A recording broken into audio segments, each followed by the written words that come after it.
Voilà, on se retrouve pour parler maintenant de customisation. Donc dans l'épisode précédent, on a vu comment utiliser les pochoirs avec les marqueurs. Et on va maintenant parler tampons.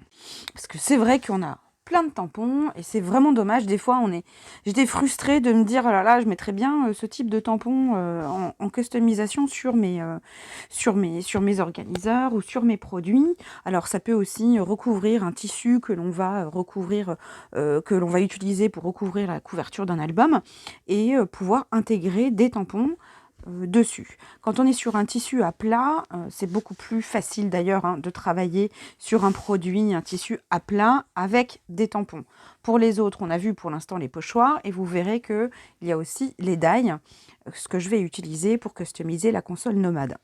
Mais voilà, pour l'organiseur, j'avais envie de faire une composition de tampons, étant donné que je n'arrivais pas à choisir. Alors celui-ci, je ne sais pas finalement si je vais l'utiliser, mais le mot atelier, l'atelier me plaisait bien. J'avais envie de fausse couture pour ici faire de la fausse couture. J'avais envie d'utiliser ce tag là, ici, de le mettre ici, et de pouvoir ensuite jouer avec des fleurs autour. De mettre celle-ci ici, vous voyez, celle-là, de pouvoir la mettre, voilà, ici, de côté. Donc, j'ai peut-être les yeux plus gros que le ventre, mais voilà, je me suis dit, j'ai envie de ça sur mon organiseur, j'ai envie de faire cette déco. C'est du tissu, des marqueurs, donc je le rappelle, qui sont permanents. Et là, on va voir surtout les marqueurs noirs de tout le lot, et vous verrez qu'il y a vraiment une utilité à avoir ces pointes très fines lorsqu'on utilise les tampons, et aussi on va pouvoir les colorier avec les marqueurs opaques. Alors pour tamponner, parce que bien sûr je vais tamponner, donc vous avez les encreurs ronds Aladdin qu'on avait au catalogue, vous pouvez les utiliser. Moi très personnellement j'utilise la Versafine pour pouvoir tamponner. Pour pouvoir avoir un motif qui soit bon, il ne faut pas se louper, comme on dit. Donc déjà, aidant, il faut que le pad soit bien plein d'encre. Si vous avez un pad qui est fatigué, vous aurez une démarcation beaucoup moins nette. Donc ce sera beaucoup plus compliqué après pour repasser dessus au marqueur. Donc il faut déjà avoir une encre qui se recharge. Donc c'est beaucoup mieux. Et quand on a des tissus à plat comme ça, on peut aussi sécuriser avec une plateforme de tamponnage.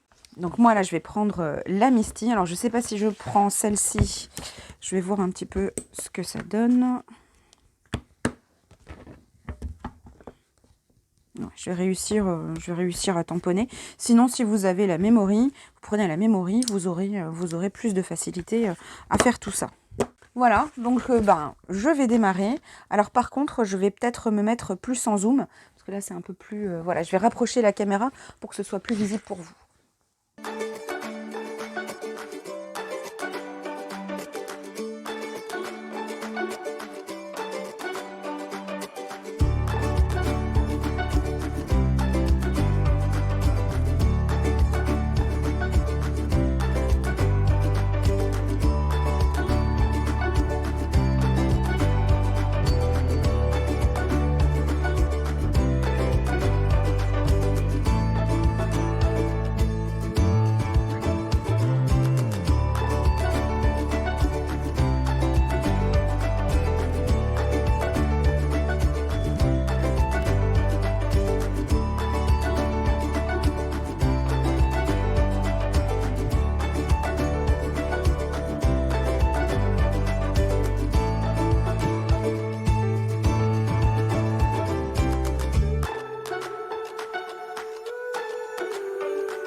Voilà, donc je vais laisser un petit peu sécher l'encre. Je peux accélérer hein, avec le heat gun. Et voilà, donc j'ai mis la fausse couture. Vous avez vu, j'ai utilisé aussi la technique du cache avec des post-it. Ces caches que je vais tout de suite ranger. Ça, je vous les avais déjà montré dans une vidéo précédente. Mais j'ai toujours dans une petite pochette EVA A5. C'est là où je mets les caches que j'utilise. Comme ça, donc là, je savais que je les avais pas. Donc du coup, voilà, je vais les mettre dans ma petite collection. Comme ça, la prochaine fois que j'utilise ces tampons, j'ai pas à refaire, à redécouper, parce que ça, vraiment, ça m'agace. Surtout quand c'est des tampons que j'utilise assez souvent. Voilà, j'ai les caches à dispo et je peux les sortir tout de suite. Je gagne beaucoup de temps et je les retrouve aussi très facilement puisqu'il est dans un de mes organiseurs. Voilà, donc là, mes fiches, je les ai sorties. Donc, vous avez vu aussi l'intérêt du feuille blanche et feuille transparente. La feuille transparente, ça permet vraiment de choisir aussi le motif que l'on veut utiliser. Parce que souvent, on est coincé à cette étape-là. Qu'est-ce que je choisis? Qu'est-ce que je fais? Bon, bah, ça aide à choisir et à vous décider. Donc, au niveau du titre, est-ce que je mets un titre? Pour l'instant, je ne sais pas. Par contre, je vais peut-être coupler dans la vidéo précédente, dans l'épisode suivant, peut-être coupler avec, ajouter une petite découpe titre avec les die qui va recouvrir. Voilà, je vais voir. Ici, donc, j'ai les tâches et j'ai les feuilles. Mais vous verrez que, voilà, c'est pas du tout un souci. Donc, voilà, je laisse sécher et je passe après avec les marqueurs opaques pour pouvoir coloriser tout ça et tout mettre, voilà, joliment et que ça fasse un super motif sur mon organiseur. Voilà, donc là j'ai laissé sécher un petit peu. Maintenant, il va falloir que je colorise tout ça. Donc je vais vous montrer aussi comment ça se passe sur un papier noir. Donc vous pouvez aussi les utiliser sur du papier. Les glitters aussi qui sont opaques mais pailletés. Et donc on a aussi ceux-là, donc argent et or, que j'aime beaucoup aussi utiliser. Alors on verra aussi pour peut-être compléter avec des gammes, parce que là on a des couleurs, les couleurs primaires, mais pour compléter aussi avec des marqueurs d'autres couleurs qui sont aussi opaques et qui permettent de faire ce genre de choses. Alors là j'ai plusieurs possibilités aussi. Ceux-là donc ne sont pas opaques, mais certaines couleurs, comme vous l'avez vu précédemment, je vous l'ai montré, vont plus se voir sur des tissus un petit peu clairs. Moi, ce que je vais faire, c'est que déjà dans un premier temps, donc là, c'est ce que j'ai utilisé pour le violet ici. Donc, vous pouvez aussi accentuer, par exemple, ici, le tag. Je peux aussi l'accentuer et je peux m'amuser aussi à faire quelques petits dégradés. Donc ça, c'est une première chose que vous allez pouvoir faire. Bien sûr, comme vous avez vu, hein, plus vous mettez de couches, plus la couleur va ressortir. Alors je fais attention parce que c'est de la Versafine. Hein. Là-dessus, elle aura tendance, si elle n'est pas bien sèche, à baver. Alors ça, c'est sûr que la Versafine, quand vous allez la passer... moi, j'aime bien repasser au noir. Pourquoi? Parce que déjà, c'est du noir, c'est de la couleur pour tissu, donc je suis sûre que ça va bien rester. La Versafine, je l'avais déjà testée sur une customisation du compagnon, et la couleur a tendance de toute façon à s'enlever au fur et à mesure et à rester moins flashy en fait sur vos tissus. Donc c'est pour ça que c'est important aussi de repasser au feutre noir, au marqueur noir pour tissu, pour vraiment garder voilà, les motifs de vos motifs. Donc là, pour contrebalancer, je vais prendre la couleur que j'ai utilisée ici et je vais voir ce que ça donne en repassant sur le violet. Donc, vous voyez, j'arrive à avoir une couleur... retrouver un peu de rose.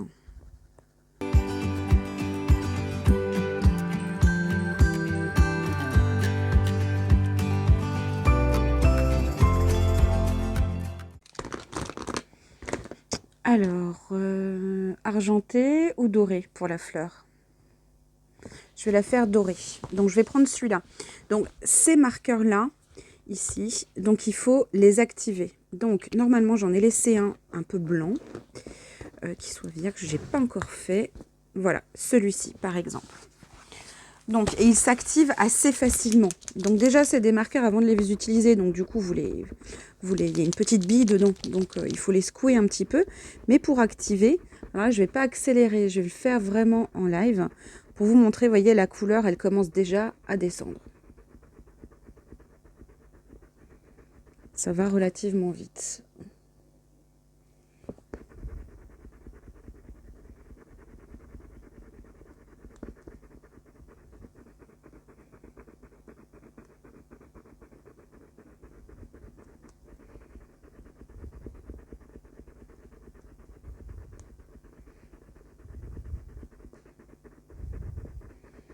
Voilà, ça y est, bientôt.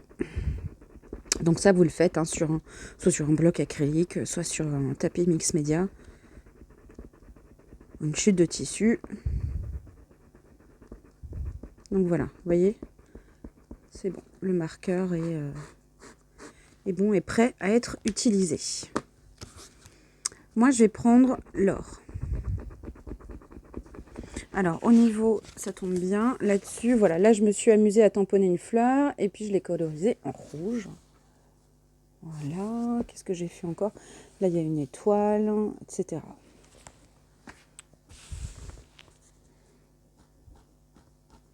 Donc là, le côté opaque fait que forcément, le noir, on va plus le voir.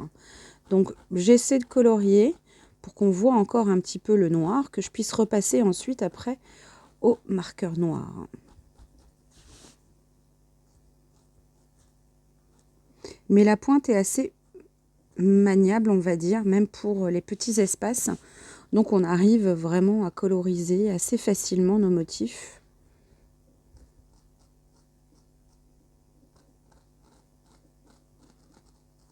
Puis quand vous voyez que la couleur est un peu moins intense sur le doré, ben vous remettez, vous le réactivez un tout petit peu, voilà, sur votre tapis ou autre.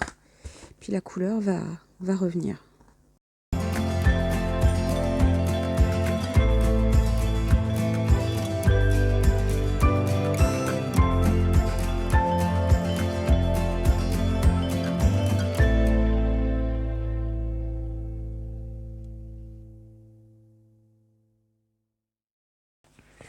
Voilà, donc voilà ce que ça donne. Donc bien sûr, il va falloir que je finalise ça tout à l'heure quand ce sera un petit peu sec, que je repasse avec le feutre noir autour.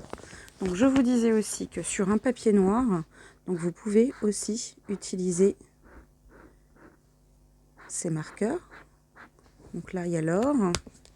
Ici, l'argenté.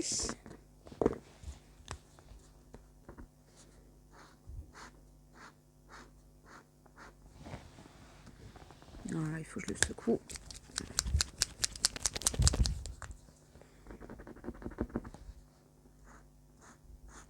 Voilà pour l'argenté. Le blanc, qui peut être bien utile, hein, parce que le blanc, on l'utilise pas mal aussi. Donc le blanc se voit très bien. Puis d'ailleurs, je vais en rajouter ici sur mon organiseur. D'ailleurs, je l'ai utilisé celui-là. J'ai fait un test dans un de mes albums. Je vais montrer ça tout de suite. C'est vrai que j'avais préparé ça pour vous montrer. Et j'en ai mis. Donc ici, voilà, je m'en suis servi. Je voulais voir ce que ça donnait à long terme. Hein. Donc je l'ai fait il y a une semaine à peu près. Donc voilà. Je fais des petits points dans la fleur autour. Et puis vous voyez, ça reste parfaitement en place.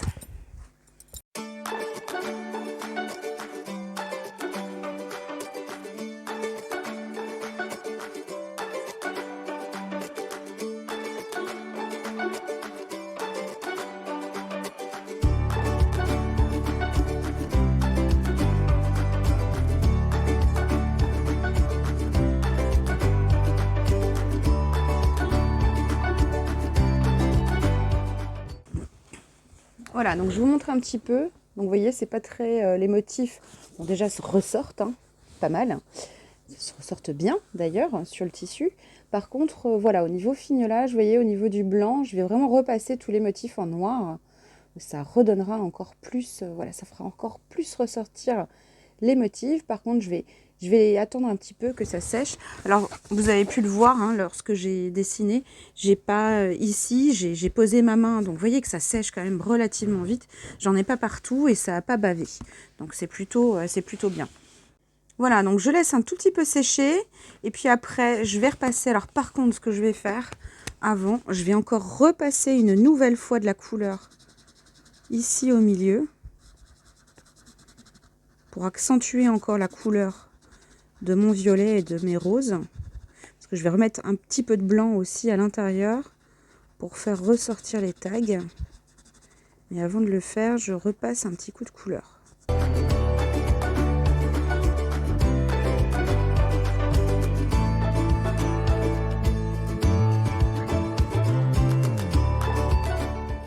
Voilà, j'attends que ça sèche, je refais les contours et je vous montre ce que ça donne. Donc je vous remontre encore une nouvelle fois ce motif-là en jouant avec aussi la lumière, que vous voyez ça, entre guillemets, sous toutes les coutures, c'est le cas de le dire. Voilà, à tout de suite. Donc voilà ce que ça donne. Donc je suis repassée sur tous les motifs, tous les contours noirs, donc même sur les coutures, les branchages, même les taches, etc. J'ai utilisé, d'où l'intérêt d'avoir vraiment des marqueurs avec plusieurs pointes pour pouvoir faire ça justement. J'ai utilisé celui-ci, donc avec cette pointe-là, et surtout celui-ci. Donc là, celui-là, il est vraiment tip-top pour pouvoir refaire les contours des tampons. Alors, je vais laisser sécher encore un tout petit peu. Je vais peut-être accentuer le blanc à certains endroits encore. Je verrai. Là, je vais laisser sécher tranquillement. Vous pouvez accélérer le séchage aussi avec le heat gun. Mais voilà. Donc, on va passer à l'épisode suivant où je vais vous montrer comment faire aussi de la customisation avec des die. Moi, j'aime beaucoup parce que, surtout avec les die lettres, parce que je peux créer n'importe quel titre, n'importe quelle phrase. Et je peux customiser du coup aussi tout ce qui n'est pas plat. Donc vous allez voir avec le scotch double face, etc. Vous allez voir ce qu'on peut faire aussi avec vos formes de découpe, avec vos die. Vous allez aussi pouvoir customiser tout votre nécessaire. Allez, à l'épisode suivant. Ciao, ciao!